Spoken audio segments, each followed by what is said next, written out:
Hello po guys. Tanong ko lang po kung sino may alam kung anong gamot dito, kung anong nangyari. Hindi po siya makatayo guys. Ayan po siya. Binibigyan lang namin siya ng pagkain sa tabi niya. Hindi po siya talaga makatayo. Parang paralyzed po siya.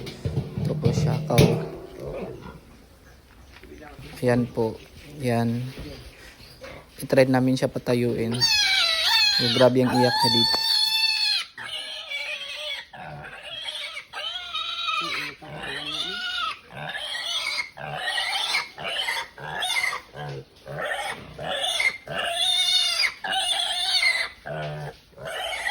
At ano po ang gamot na pwede namin i-inject or ipakain sa kanya. Tapos ito naman po yung inahing baboy.